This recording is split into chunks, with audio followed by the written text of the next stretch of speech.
All right, let's move to our social relationships, in our feelings toward our neighbors, toward our friends.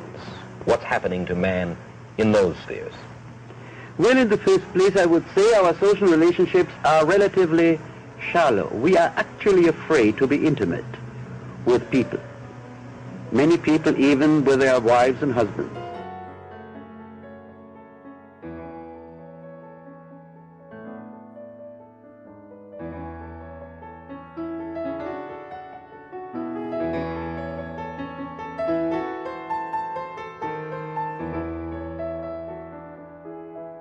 Somebody said, Jacque, don't you believe in love?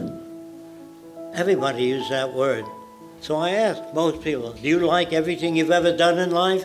The answer is no. And sometimes you love yourself, sometimes more, sometimes less, sometimes what a dumb thing I did. Do you understand? Love is a fluctuating thing. It's not fixed.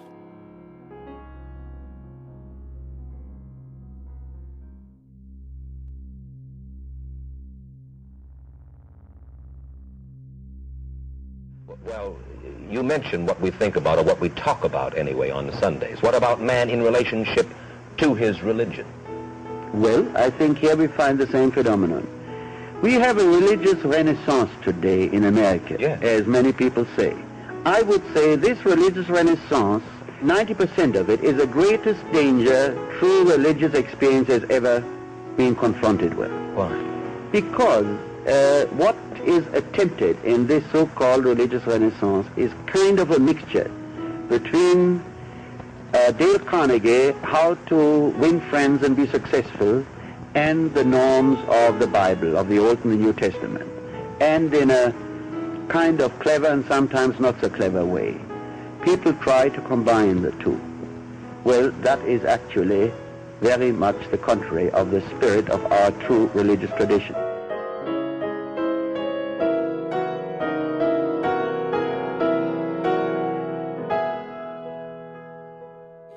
Who's this guy with a white collar that says, I now pronounce you man and wife? Where the hell did he come from?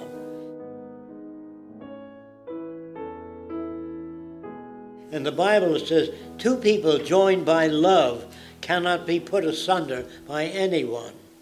This guy doesn't bring people together. He orders you together.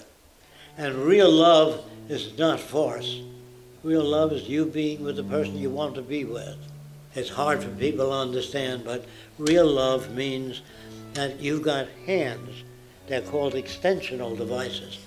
You can pick up a bottle, turn it around, look at it. A dog can't do that, so he cocks his head this way and the other way when he sees something strange. So real love means extensionality.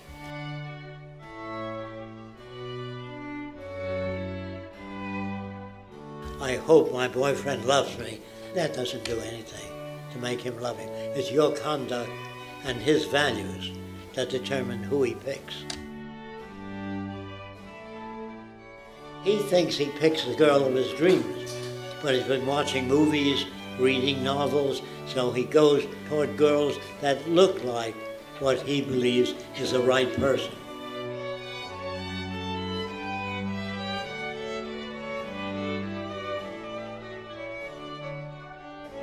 If they show a person with a crooked nose, mean, always mean, and the good-looking guy beats him up, see, the girls look for the good-looking guy. But that good-looking guy becomes a monster if she hates him. That face is no longer pleasant.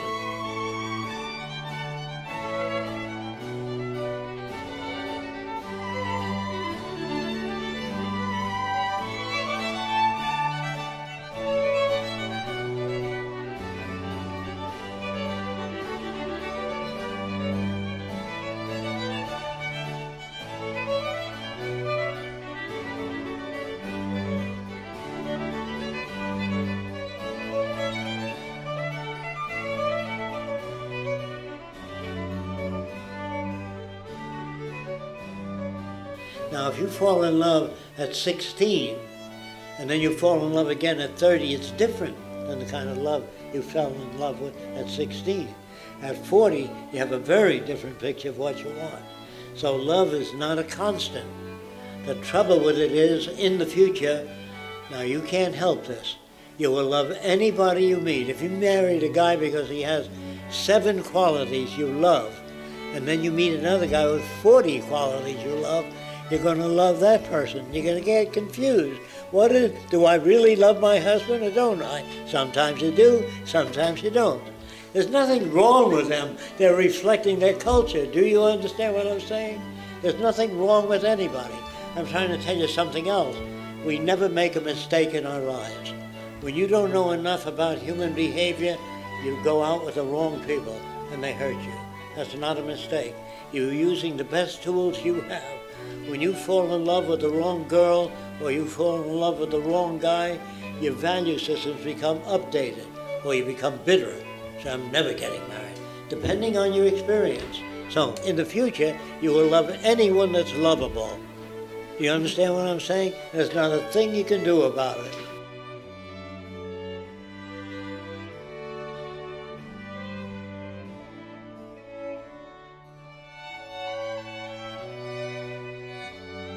So if you really learn what the word love means, it means to be extensional to other people, to help, be friendly to other nations.